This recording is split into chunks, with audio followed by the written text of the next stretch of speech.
अपनी फ्रीडम को खो दिया था, इसीलिए जो उनकी पैशन था, जो स्पिरिट था, वो कैसा हो गया था, टूट चुका था। वो इसके लिए स्ट्रगल करना नहीं चाहती थी, क्योंकि उनको पता था ये सब करना बेकार है। Because wherever you are just suppose to behave according to their way, तो वहाँ पे आपको एडजस्ट करना ही पड़ता है। A pale-faced woman with white hair came up after us. We were placed in a line of the girls who were marching into the dining room. These were the Indian girls in stiff shoes and closely clinging dresses. The small girls wore sleeved aprons and spangled hair. तभी आगे की बात बताती हैं कि एक pale face women थी, मतलब एक बहुत मुरझाई हुई सी, ठीक है, she was not a good looking women, elderly women बोल सकते हैं हम, विद द वाइट हेयर। वो हमारे पास आती है और हम सभी लड़कियों को एक लाइन में लगाती है, और ये जितनी भी लड़कियां थी वो हम लोग कहाँ जा रहे थे, डाइनिंग रूम की तरफ जा रहे थे। यहाँ पे मार्चिंग का मतलब कोई इस तरह का पीटी या कुछ फिजिकल प्रैक्टिस के लिए नहीं है। Marching is called walking. वो किस तरफ वॉक कर रहे थे, टुवर्ड्स द डाइनिंग रूम। वहाँ पे जितनी लड़कियां थी वो इंडियन गर्ल्स थी, जिस लाइन में वो लगी हुई थी, उन सब ने स्टिफ शूज़ पहने हुए थे और बहुत ही closely clinging dress. Clinging is called, आप बोल सकते हो एकदम फिटिंग की टाइट ड्रेसेस उन्होंने पहनी हुई थी, बहुत टाइट शूज़, बहुत टाइट ड्रेसेस उन्होंने पहनी हुई थी। जो छोटी लड़कियां थी उन्होंने एप्रन्स पहने हुए थे जिसमें स्लीव्स थी। Now aprons, you must have seen your mother working in the kitchen when she used to wear the aprons to save the clothes, ठीक है, फ्रॉम स्पॉट्स एंड स्टेन्स। तो इस तरह के जो एप्रन्स थे छोटे बच्चों को पहनाए जाते हैं, जो प्री प्राइमरी के बच्चे होते हैं मॉन्टेसरी के, उनको यूनिफॉर्म के ऊपर एप्रन्स पहनाए जाते हैं, so that they are not suppose to make their uniform dirty. तो जो छोटी बच्चियां थी उन्होंने एप्रन्स पहने हुए थे और वो एप्रन्स में स्लीव्स लगी हुई थी, और उनके जो बाल थे वो छोटे छोटे बाल थे। तो यहाँ पे उन्होंने छोटी बच्चियों का एक स्केच दिया है कि वहाँ पे जो भी, क्योंकि हर एज ग्रुप के बच्चे थे वहाँ पे, छोटे भी थे और बड़े भी थे, सब लोग एक साथ डाइनिंग रूम की तरफ जा रहे थे। As I walked noiselessly in my soft moccasins, I felt like sinking to the floor, for my blanket had been stripped from my shoulder. I looked hard at the Indian girls, who seemed not to care that they were even more immodestly dressed than I in their tightly fitting clothes. अभी वो जैसे ही वो जा रही थी बिना कुछ आवाज़ किए अपने soft moccasins पहने हुए. Now moccasins are the shoes in which you are feeling really comfortable and they are very soft. आपको बहुत अच्छा लगता है चलने में, खड़े होने में, हर तरह से यू आर फीलिंग कंफर्टेबल। तो वो पहने हुए थी, उनको मोकैजन्स बोलते हैं। लेकिन अचानक से वो बहुत ज़्यादा she was just feeling like sinking in the floor, मतलब बहुत ज़्यादा ह्यूमिलिएट हो जाती हैं, सैड हो जाती हैं, सॉरो फील करने लगती हैं, उनको शर्म आने लगती है कि क्योंकि अचानक से किसी ने उनका ब्लैंकेट खींच लिया।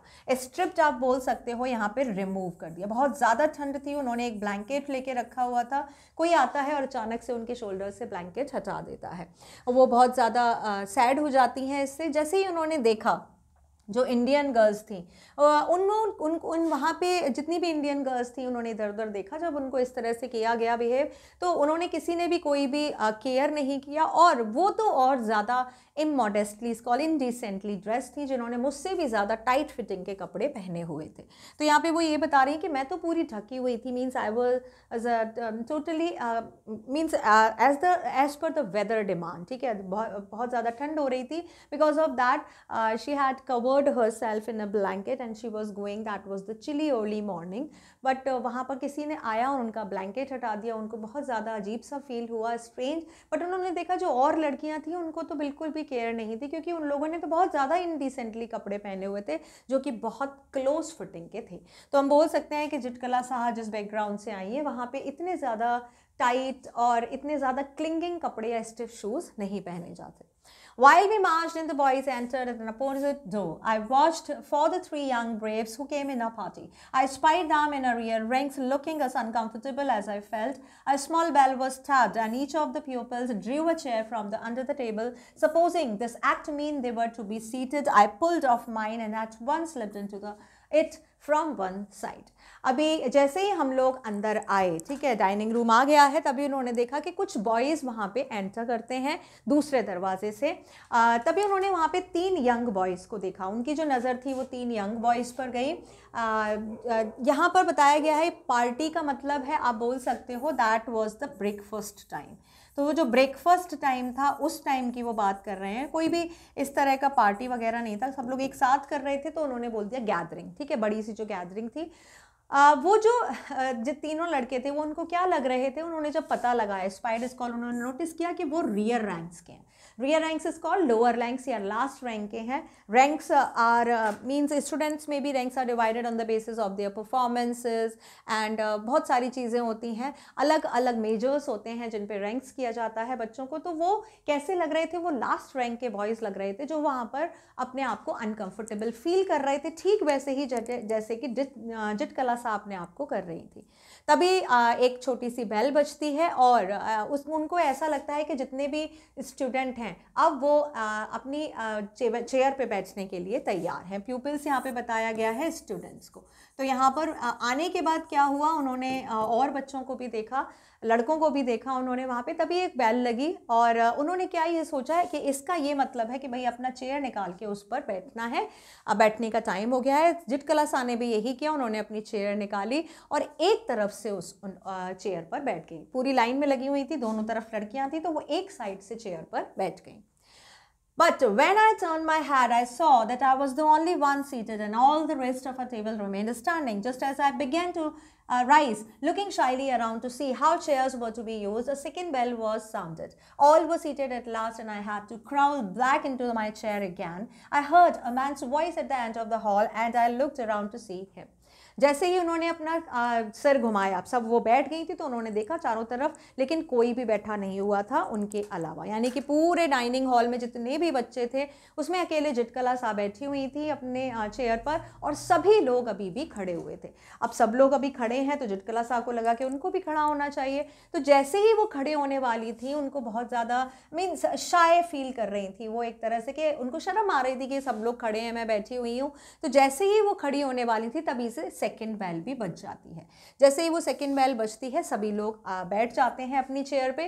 तो जिटकला सा ने जब अपनी चेयर को पीछे ड्रैग किया था, मीन्स शी वाज स्टार्टिंग ना टू स्टैंड अप, तो पीछे ड्रैग किया, उठने वाली थी, तभी बेल बजी. तो उन्होंने फिर से आगे को जो उनकी चेयर थी उसको क्राउल बैक कर लिया. Crawl back is called drag. ठीक है, उन्होंने फिर से आगे कर लिया और वो बैठ गई. तभी उनको अचानक से उस डाइनिंग हॉल के दूसरी तरफ, एंड की तरफ, एक मेल वॉइस सुनाई देती है. एक आदमी था जो वहां पर बोल रहा था. तो अभी हमने देखा कि अभी वो कहाँ पे हैं, सुबह सुबह वो कहाँ आई हैं, डाइनिंग रूम में आई हैं. But all the others hung their hats over their plates as I glanced at the long chain of the tables. I caught the eyes of the pale-faced woman upon me. Immediately I dropped my eyes, wondering why I was so keenly watched by the strange woman. जितने भी लोग थे उन्होंने अपना जो sir था वो नीचे कर लिए प्लेट्स की तरफ. तो जब दूसरी बेल लगी, दूसरी बेल का क्या एक्शन था उनका, क्या सपोज था कि means what all the students are suppose to do, means they are suppose to be seated and hung their hats down. तो सब ने बैठ गए और अपने सिर नीचे कर लिए. जैसे ही उन्होंने चारों तरफ देखा, अगेन उनको लगा कि वो जो पेल फेस की वुमेन थी जो बाहर थी फिर से उनको देख रही थी. जिटकला साहब को वो बहुत अजीब सा लगा, बहुत सरप्राइज हुआ कि भाई क्यों ये इतनी क्यूरियसली मुझे देख रही है. और उनको मतलब कोई अगर आपको देखे लगातार तो अजीब सा तो लगता ही है, और वो उनके लिए कैसी थी, स्ट्रेंज थी. जिटकला साहब ये भी नई आई थी स्कूल में, उनको नहीं पता था कौन क्या है, तो उनको थोड़ा सा अजीब लग रहा था. The man ceased his muttering and then the third bell was tapped. Everyone picked up his knife and fork and began eating. I began crying instead, for by this time I was afraid to venture anything more. अभी जैसे ही वो जो man बोल रहा था उसने क्या किया, उसने सीज किया muttering. Muttering is called speaking in low voice. धीमी आवाज़ में वो कुछ बोल रहे थे और अब वो चुप हो गए थे. जो बेल लगी थी, क्योंकि थर्ड बेल वहाँ पर लग चुकी थी, जैसे ही थर्ड बेल लगी उन्होंने बोलना बंद कर दिया. और जैसे ही थर्ड बेल लगी सभी ने अपना जो फोक और नाइफ था वो लिया और खाने के लिए रेडी हो गए. मतलब सब बेल का वेट कर रहे थे, जैसी बेल लगती है सब स्टार्ट करते हैं खाने के लिए. लेकिन जो जिटकला सा थी वो क्या स्टार्ट करने वाली थी, crime. She was about to cry. उनको बिल्कुल भी अच्छा नहीं लग रहा था. She was not able to adjust in any manner. उनको डर लग रहा था क्योंकि अभी भी ये इस तरह का कोई रिस्की टास्क लग रहा था. देखा जाए तो this was the routine time table of every day of every person. But उस रूटीन टाइम टेबल को भी कितना ज़्यादा मैकेनिकल बना दिया है कि जैसे एक बेल पे आपको चेयर निकालनी है, दूसरी बेल पे बैठना है, सर झुकाना है, तीसरी बेल पे खाना शुरू करना है. Means each and everything was controlled. तो ये चीज़ उनको बिल्कुल भी अच्छी नहीं लग रही थी. But this eating by formula was not the hardest trial in that first day. Late in the morning, my friend Judawin gave me a terrible warning. Judawin knew a few words of the English and she had overheard the pale-faced woman talk about cutting her long hair, heavy hair. लेकिन ये जो था eating का formula उन्होंने क्यों बोला है, क्योंकि यहाँ पे क्या चल रहा है, फॉर्मूला का मतलब क्या होता है, एक टाइप का सीक्वेंस। सीक्वेंस में क्या होता है, आपका सीक्वेंस कैसे करते हो आप, स्टेप बाय स्टेप। तो अभी उनको क्या लग रहा था कि भाई खाने में इतने सारे स्टेप्स हैं तो भाई आगे कितने सारे स्टेप्स होंगे। तो उनको यही लग रहा था कि भाई जो उन्होंने अभी ये सबसे ज़्यादा हार्डेस्ट चीज़ थी, वॉज नॉट द हार्डेस्ट। उनको लग रहा था कि ये तो सबसे ज़्यादा हार्डेस्ट है, लेकिन बाद में उनको कुछ ऐसा पता चला जिससे कि उनको जो डाइनिंग रूम में जो अभी ट्रायल हुआ था, जो फॉर्मूला अप्लाई किया गया था बच्चों पे, वो उनको उससे ज़्यादा कम हार्ड लगने लगा। तो वो क्या था, लेट इन द मॉर्निंग, मतलब ब्रेकफास्ट के बाद जब सब लोगों ने ब्रेकफास्ट कर लिया, उसके बाद उनकी एक फ्रेंड थी जूडोविन। ठीक है, तो यहाँ पे एक नया कैरेक्टर का नाम आया है, जिटकला सा के बाद जूडोविन थी। उन्होंने एक बहुत ज़्यादा टेरेबल, हॉरेबल या डेंजरस वार्निंग दी। जूडोविन को कुछ थोड़ी बहुत इंग्लिश आती थी, वो समझ सकती थी, बोल भी सकती थी। अब उन्होंने बताया कि भाई उन्होंने ओवरहर्ड इज कॉल्ड सुनना। ठीक है, कोई बात कर रहा हो और आप उसकी बात सुन लो, थर्ड पार्टी, तो उसको ओवरहर्ड बोलते हैं। तो वो उसने उसको इन्फॉर्म किया जिटकला को कि भाई जो पेल फेस वुमेन है who was continuously steering you, जो तुमको घूर रही थी कंटिन्यूसली हर जगह, मैंने उसको बात करते हुए सुना था, वो लंबे लंबे हैवी बालों को, घने बालों को काटने की बात कर रही थी। तो यहाँ से हम पता लगा सकते हैं कि भाई जिटकला सा was owning very long and beautiful and dense hair, बहुत अच्छे हैवी बाल थे उनके, और वो जो वुमेन थी वो उनके बाल को काटने की बात कर रही थी। Our mothers had taught us that only unskilled warriors who were captured had their hair shingled by the enemy. Among our people, short hair was worn by the mourners and shingled hair by the cowards. We discussed our fate some moment, and when Judabin said, "We have to submit because they are strong," I rebelled.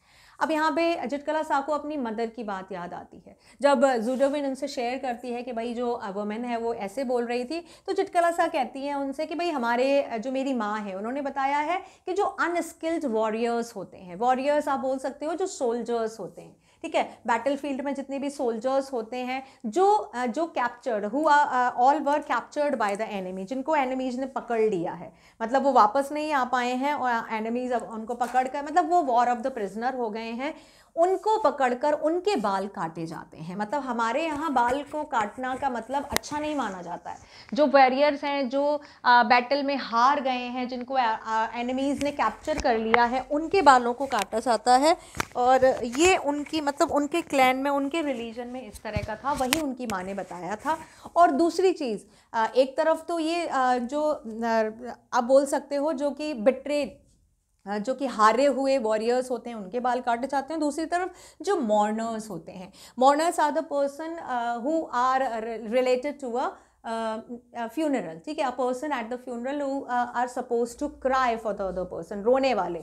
ठीक है, funeral मतलब जब कोई मर जाता है तो हम रोते हैं। ठीक है, रोने वाले जितने लोग होते हैं उनको मॉर्नर्स बोलते हैं। तो जब किसी की डेथ हो जाती है, जितने भी लोग उससे रिलेटेड होते हैं जो उनके लिए रो रहे हैं, उनके बाल काटे जाते हैं। तो यहाँ पे जिटकला सा अपने रिलीजन की कुछ बातें शेयर कर रही हैं, कुछ बिलीव्स हैं, कुछ नॉर्म्स हैं जो चले आ रहे हैं उनकी जनरेशन में, वही वो बात शेयर कर रही हैं कि भाई उनको क्या कावर्ड एक तरह से असेस किया जाता है। जो वॉरियर्स होते हैं कायर माने जाते हैं, जो हार जाते हैं या दुश्मन उनको पकड़ लेते हैं, एक तो उनके बाल काटे जाते हैं, और दूसरे जो मॉर्नर्स होते हैं, रोने वाले होते हैं, उनके बाल काटे जाते हैं। और यहाँ पर उन्होंने बताया है कि जैसे कि हम अपना कुछ फेट डिस्कस करें। नाउ फेट इज कॉल्ड, यहाँ पे डेस्टिनी या लक बोल सकते हो आप। तो वो कहते हैं कि जो जिटकला सा है वो बता रही है कि अगर हम यहाँ पे अपनी डेस्टिनी के कुछ मोमेंट्स को डिस्कस करें, तो यहाँ पर तभी जूडविन उनको बोलती है कि भाई यहाँ पर हमको क्या करना पड़ेगा, सबमिट करना पड़ेगा। सबमिट का मतलब क्या हुआ यहाँ पे, एक्सेप्ट, कि जो भी वो कर रहे हैं तुमको वो मानना पड़ेगा, क्योंकि वो हम लोगों से ज़्यादा बहादुर हैं। तभी आई रिबेल्ड, यहाँ पे आई किसके लिए आया है, आई आया है जिटकला सा के लिए। वो कहती है कि नहीं भाई हम कुछ नहीं कर सकते हैं, वो जैसा कहते हैं हमको करना पड़ेगा। तभी वो बोलती हैं कि नहीं मैं ऐसा नहीं करूँगी। वो अपोज करती हैं, वो इस बात का विरोध करती हैं। No, I will not submit. I will struggle first, I answered. I watched my chance, and when no one noticed, I disappeared. I crept up the stair as quietly as I could in my squeaking shoes. My moccasins had been exchanged for shoes. Along the hall I passed without knowing whither I was going, turning aside to an open door. उसने कहा कि नहीं, मैं इतनी जल्दी accept नहीं करूंगी, मैं स्ट्रगल करूंगी, मैं इसका विरोध करूंगी। और जैसे ही जिटकला सा ने ये आंसर किया और जैसे ही देखा कि भाई उनका चांस आने वाला था, चांस किसका मतलब जिसके भी बड़े बड़े बाल थे, हैवी बाल थे, उन सब के टर्न बाय टर्न थे, उनके बाल जो थे वो कट ऑफ किए जा रहे थे, काटे जा रहे थे। तो जैसे ही जिटकला ने देखा कि उनका टर्न आने वाला है, उनकी चांस आने वाली है, वैसे ही वो क्वाइटली चुपचाप से वहाँ से क्रैप्ट इज कॉल्ड क्राउल, मतलब धीरे धीरे वहाँ से डिसअपियर हो गई, चली गई, जिससे कि किसी ने भी उन्हें नोटिस नहीं किया। अब यहाँ पर वो कहाँ जा रही हैं, धीरे धीरे एक स्टेयर केस पे जा रही हैं। उनको नहीं पता है कि वो कहाँ जा रही हैं, वो एक स्टेयर केस की एक सीढ़ी उनको सामने दिखाई थी, चुपचाप से वो अपनी सीढ़ी पर चल जाती हैं। Squeaking again it's a sound word, ये एक साउंड का वर्ड है। ये साउंड कहाँ से आ रही है, उनके शूज़ से आ रही है। शूज़ जो उन्होंने पहने हुए थे, मोकैज़िन जो सॉफ्ट एंड कंफर्टेबल शूज़ पहने हुए थे, वो उतार लिए गए थे, ठीक है। उन लोग she was not allowed to wear them, उनको स्टिफ शूज़ पहनाए गए थे जिनसे क्लैटर की साउंड आ रही थी, जो हमने स्टार्टिंग में पढ़ा था, खट खट खट, वो पहने हुए थे। अब वो जब चल रही थी, वैसे तो वो बहुत चुपचाप से और बहुत धीमे से चल रही थी, लेकिन फिर भी जो उनकी साउंड थी वो बहुत ज़्यादा हाई पिच आ रही थी। लग रहा था कि हाँ टक टक टक ठक इस तरह की आवाज़ आ रही थी उनके शूज़ से। जैसे ही वो हॉल से निकली, वहाँ पर बिना किसी को जाने हुए, बिना किसी को बताए हुए, उनको नहीं समझ में आ रहा था कि वो कहाँ जा रही हैं। Whether has come here for where, उनको नहीं समझ में आ रहा था कि वो कहाँ जा रही हैं, because that all that whole premises were new for जिटकला सा। सब कुछ उनके लिए वहाँ पे नया था, उनका नया एडमिशन हुआ था वहाँ पे, उनको कुछ नहीं पता था कि वो कहाँ जा रही हैं। और अचानक से वो एक तरफ टर्न लेती हैं, जहाँ पे एक डोर होता है, उस दरवाजे को वो खोलती हैं। I was going, turning aside to an open door. I found a large room with 3 white beds in it. The windows were covered with dark green curtains, which made the room very dim. Thankful that no one was there, I directed my steps towards the corner farthest from the door. On my hands and knees, I crawled under the bed and huddled myself in the dark corner.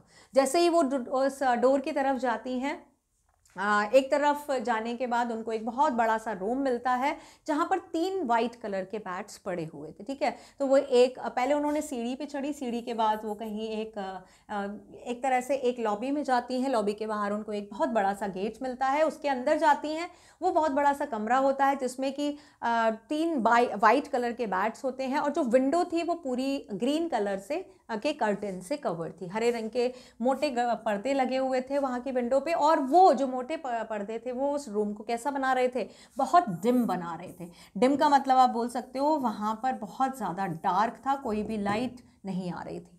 उनको बहुत ज़्यादा relax feel होता है, और वो अपने जो steps थे, जो चल रही थी, उनको आगे बढ़ाती हैं कॉर्नर की तरफ। उनको छुपना था। She was just hiding herself, she did not want to be a part of that what was going down stair, जो भी हो रहा था, इसीलिए वो छुपना चाहती थी। सबसे कोने में चली जाती हैं वो, और वो कैसे जा रही थी, अपने हाथों और घुटनों पर क्राउल करती हुई, ठीक है। जैसे छोटा बच्चा चलता है ना, इस तरह से क्राउल करते हुए अपने घुटनों के बल, बिल्कुल वैसे ही चल रही थी, बिकॉज उनके शूज़ से बहुत ज़्यादा आवाज़ आ रही थी। तो वो आवाज़ नहीं चाहती थी, और उनको वो चाहती थी कि nobody was able to find her, कोई भी उनको वहाँ पे उनका पता नहीं लगा पाए।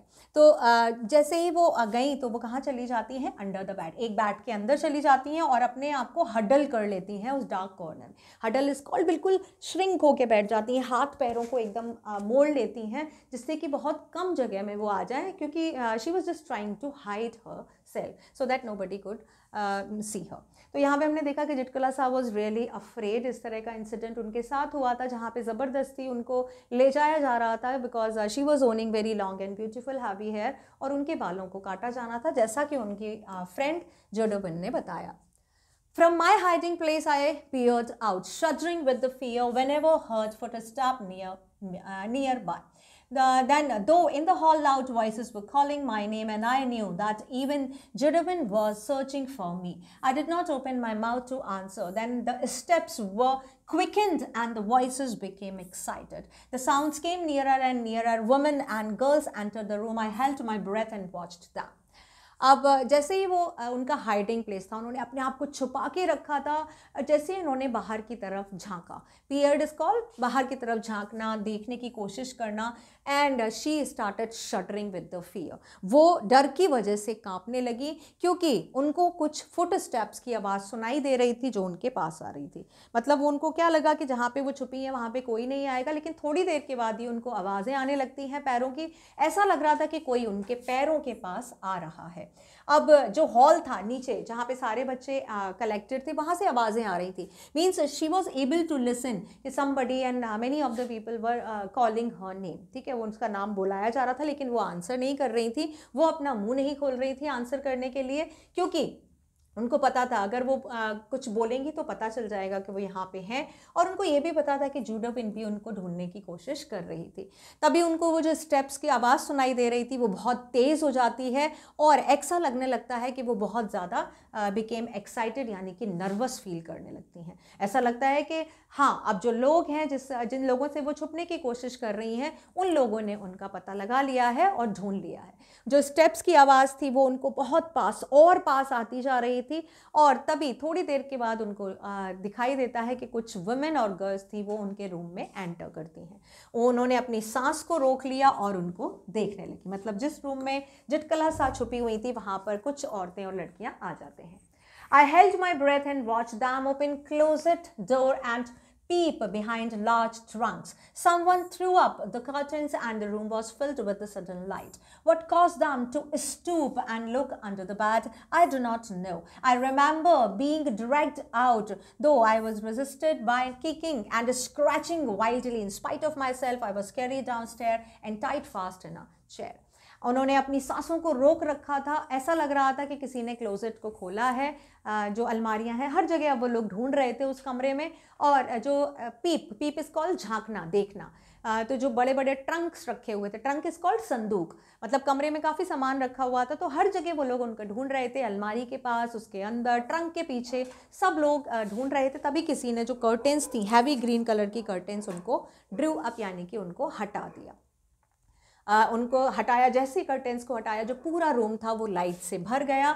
उनको समझ नहीं आ रहा था कि भाई किसी ने क्यों हटाया है उस ट्रंक को और किसी ने क्यों बेड के नीचे देखा, बिकॉज शी वॉज देयर। जैसे ही उनको पता चला कि हाँ, नाउ शी वॉज कॉट, अब वो बताती हैं कि आई रिमेंबर, मुझे ये याद आ रहा है कि किस तरह से मुझे घसीट कर बाहर निकाला गया था। तो this was the treatment that was given during her hostel days. On the very first day we can say, पहले ही दिन उनको इस तरह का ट्रीटमेंट दिया गया जो बहुत ज़्यादा डरावना था।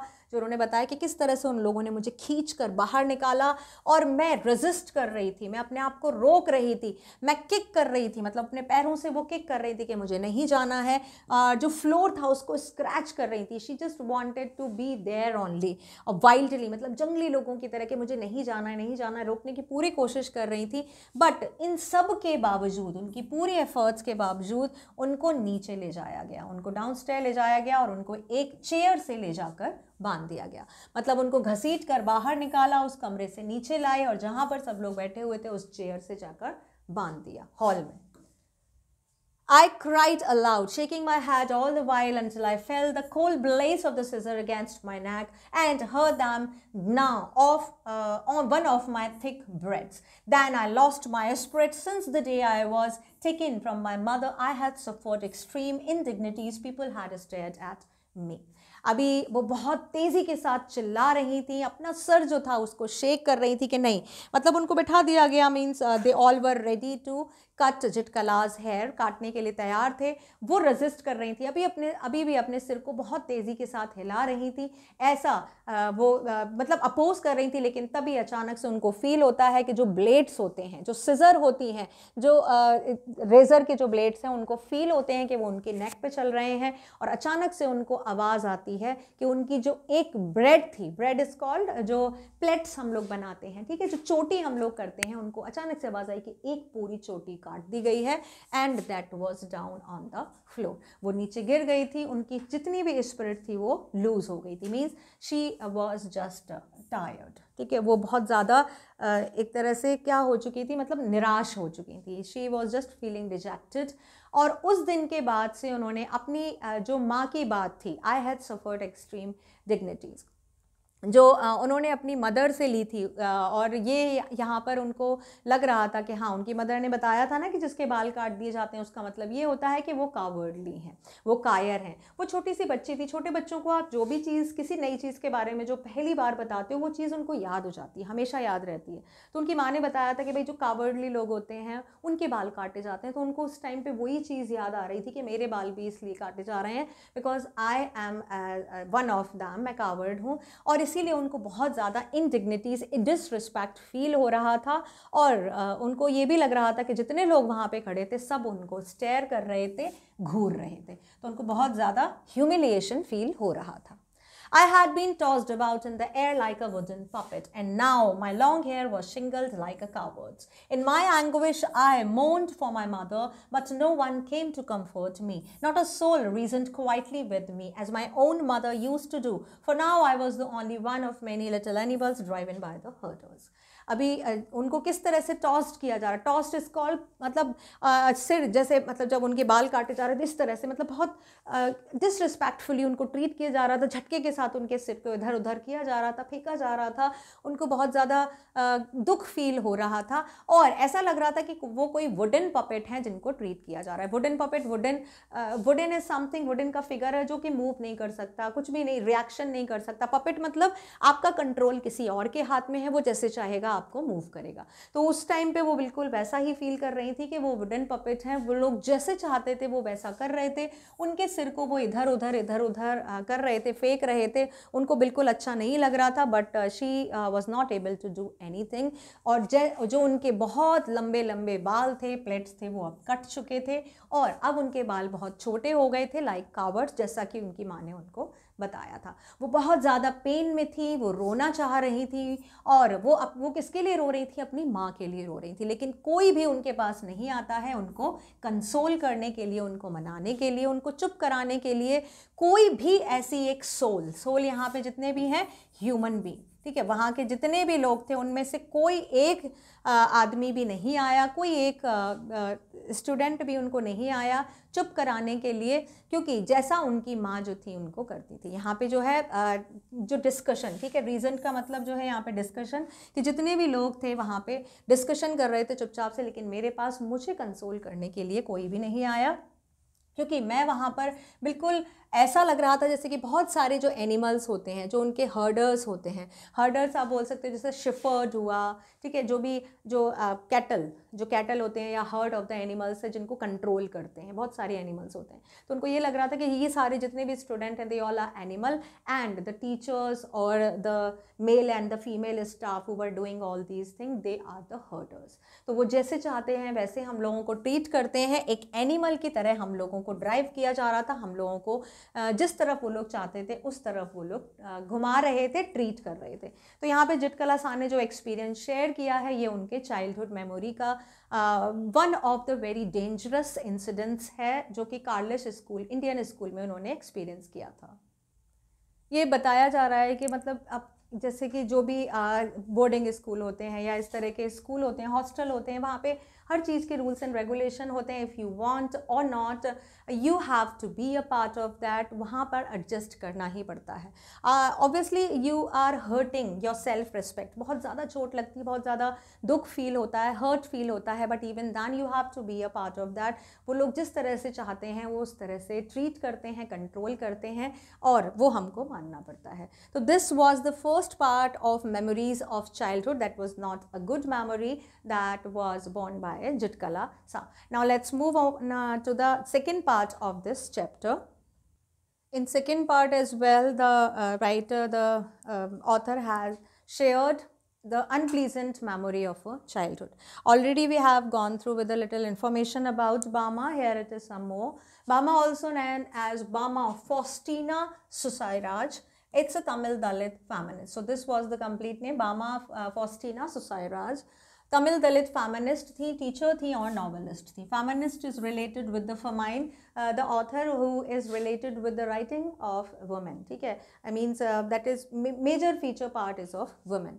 एक टीचर भी थी, एक नॉवेलिस्ट भी थी. Her autobiographical novel Karukku chronicles the joys and the sorrows experienced by Dalit Christian women in Tamil Nadu. The following excerpt has been taken from the Karukku, means Palmyra Leaves. She was born on 14th March 1958 in पुजुपाटी. ठीक है, तो तमिलनाडु में इनका जन्म हुआ था. इनका autobiographical account है जो कारुक्कू, उसमें उन्होंने काफ़ी क्रॉनिकल्स लिखे हैं जॉयस और सॉरोस के अपने एक्सपीरियंस में, जो कि एक दलित क्रिश्चियन वुमेन को फेस करने पड़ते हैं. और ये जो उनका इंसिडेंट है, ये जो ऑटोबायोग्राफिकल स्टोरी है जो उन्होंने खुद फेस किया है, वो उन्होंने इस चैप्टर में शेयर किया है, वही हम पढ़ेंगे. So these are the starting lines. We too are human beings. ये इसका नाम है We too are human beings, written by Bama. When I was studying in the 3rd class, I hadn't yet heard people speak openly of untouchability. But I had already seen, felt and experienced, I had been humiliated by what it is. अब यहाँ पे I किसके लिए आया है? I author के लिए आया है, यानी कि बामा बोल रही है.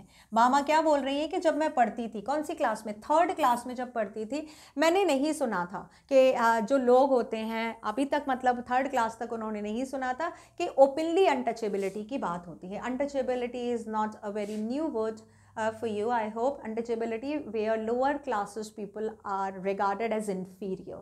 Nobody is going to deal with them. They are not allowed to sit at the proper place or at the same level as compared to the other higher classes of the society. तो ये अभी तो इतना नहीं है, लेकिन हाँ, जब स्टार्टिंग का टाइम था ब्रिटिश एरा में, उससे पहले untouchability was really on the height in Indian society, बहुत ज़्यादा था. उसी टाइम की ये स्टोरी वो बता रही हैं कि पहले जो लोग थे वो खुले में बातें करते थे अनटचेबिलिटी की. वो बताते थे कि हाँ भाई, तुम छोटी जात के हो, तुम्हारे साथ हम खाना नहीं खाएंगे, तुम मंदिर में नहीं आ सकते, तुम यहाँ नहीं बैठ सकते, तुम ये नहीं कर सकते, मतलब इस तरह की चीज़ें, जो तुमने चीज़ छुआ है वो गंदा हो गया. ये सब इस तरह के बिलीव्स होते हैं जो अनटचेबिलिटी में रिगार्ड किए जाते हैं. लेकिन बामा जब 3rd क्लास में थी, उन्होंने इसके बारे में नहीं सुना था कि लोग कैसे खुले में इसकी बात करते हैं. लेकिन हाँ, उन्होंने ये देखा था, फील किया था और बाद में एक्सपीरियंस भी किया कि किस तरह से उन्होंने ह्यूमिलिएशन भी फील किया इस वजह से. Humiliation is called insult. मतलब जैसे जैसे वे बड़ी हुई, इसका मतलब उन्होंने समझा और उन्होंने खुद एक्सपीरियंस भी किया और इंसल्ट फील भी किया. I was walking home from school one day, an old bag hanging from my shoulder. It was actually possible to walk the distance in 10 minutes. But usually it would take me 30 minutes at the very least to reach home. Then it would take me from half an hour to an hour to dawdle along watching all the fun and games that were going on. अब यहाँ पे वो बता रही हैं कि भाई एक दिन मैं अपने स्कूल से वापस आ रही थी, तो यहाँ से इंसिडेंट शुरू होता है. और उनका जो ओल्ड बैग था, पुराना बैग था, वो उनके कंधे पर लटक रहा था. और अगर वो एक्चुअल में बताएं, इन फैक्ट, मतलब फैक्ट में क्या था, सच में जो उनका घर था वो सिर्फ 10 मिनट की दूरी पर था. मतलब जो उनका स्कूल था वो बिल्कुल पास में ही था. लेकिन डेलिबरेटली वो इस 10 मिनट को कितने मिनट्स में बदल देती थी? 30 मिनट्स में. यानी 10 मिनट में वो पहुँच सकती थी अपने घर, और कितने मिनट में पहुँचती थी? बट 30 मिनट्स में. तो वो 20 मिनट और क्या करती थी? वो जो थी हाफ एन आवर ले लेती थी टू ड्वेल अलॉन्ग. डिले अपने आप जानबूझकर वो देर करती थी, इधर उधर घूमती रहती थी, डिले करती रहती थी, आधा घंटा लगा देती थी उस 10 मिनट को. और वो क्या करती हुई जाती थी? वो देखती हुई जाती थी रास्ते में जितने भी फन और गेम्स पड़ते थे जो चल रहे होते थे उस टाइम. तो यहाँ पर हम देख रहे हैं कि वो जो थी वो घर आना जाना, स्कूल आना जाना पैदल करती थी. जब भी स्कूल से जब वो घर वापस आती थी तो चारों तरफ की जितनी भी चीज़ें थी उनकी, रोड में, मार्केट में, सबको एंजॉय करते हुए वो वापस आती थी. Now, all the entertaining novelties and oddities in the street, the shops and the bazaar, the performing monkeys, the snake with which the snake charmer kept in the box and displayed from time to time, the cyclist who had not got off his bike for 3 days and who kept paddling as hard as he could from the break of day. अब जितनी भी चीज़ें थी उन्होंने यहाँ पे entertainment बताया है, जितनी भी नई नई नोवेलिटीज़ इज कॉल्ड न्यू चीज़ें, कोई भी जो नया चीज़ था जो मार्केट में उन्होंने पहली बार देखा था, और बहुत सारी ऑडिटीज़ इज कॉल्ड बहुत पैक्यूलियर थिंग, बहुत स्ट्रेंज, अलग सी थिंग, यूनिक थिंग। तो उनको मार्केट में रोज़ अलग अलग शॉप्स दिखती थी, बहुत सारी नई चीज़ें दिखती थी, और एंटरटेनमेंट की बहुत सारी स्ट्रेंज और इन्जॉइंग चीज़ें दिखती थी। उनमें से वो कुछ बता रही हैं, जैसे कि परफॉर्मिंग मंकी, ठीक है, मंकी का जो तमाशा दिखाने वाले लोग होते हैं उनके बारे में बात कर रही हैं वो। स्नेक चावर मतलब सपेरा, कि किस तरह से जो सांप था वो उसको बॉक्स में रखते थे, और जैसे ही वो अपना ट्यून बजाना शुरू करते थे वो जो सांप था अपने बॉक्स से निकल के बाहर आ जाता था। उसके बाद एक और एंटरटेनमेंट की चीज़ थी, वो था वो साइकिलिस्ट जो अपनी बाइक से उतरा नहीं था, not got off is called get down, जो 3 दिन से अपनी साइकिल से उससे वो उतरा नहीं था, because he must be preparing for getting some reward. 3 दिन से वो लगातार पेडलिंग कर रहा था, जितनी हार्ड वो कर सके, from break of the day, मतलब दिन में पूरे दिन में जैसे ही टाइम मिलता था वो ये सारी चीज़ें देखती थी। और देखो, जैसे आप देख सकते हो साइकिलिस्ट के जो शर्ट है उस पर कितनी तरह के फोटोग्राफ्स लगे हैं, रुपीस वगैरह सब कुछ लगे हुए हैं, और वो किसी रिवॉर्ड को या किसी रिकॉर्ड को बनाने के लिए वो लगातार पैडलिंग कर रहा था 3 दिन से। तो इन सब के बारे में बात कर रही है कि वो किस तरह से इन सारी चीज़ों को, सारी मस्तियों को महसूस करती हुई, फील करती हुई घर वापस आती थी। The rupee note that were pinned on to his shirt to spur him on, the spinning wheels, the Mariyatra temple, the huge bell hanging there, the pongal offerings being cooked in front of the temple, the dried fish stall by the statue of the Gandhi, the sweet stall, the stall selling fried snack, and all other shops next to each other. अभी जो rupees हैं, जो photographs हैं, जो उसकी shirt पे pin है, जो पैडल कर रहा है मैन, उसकी जो शर्ट है उस पर बहुत तरह तरह की चीज़ें पिन हैं। बहुत सारे लोगों ने उसको इनकरेज करने के लिए उसकी शर्ट पर अलग अलग तरह की तस्वीरें लगाई हैं, बहुत सारे नोट लगाए हैं जिससे कि वो स्पर हो सके, स्पर इज कॉल्ड इनकरेज हो सके। और उसके अलावा वो बताती हैं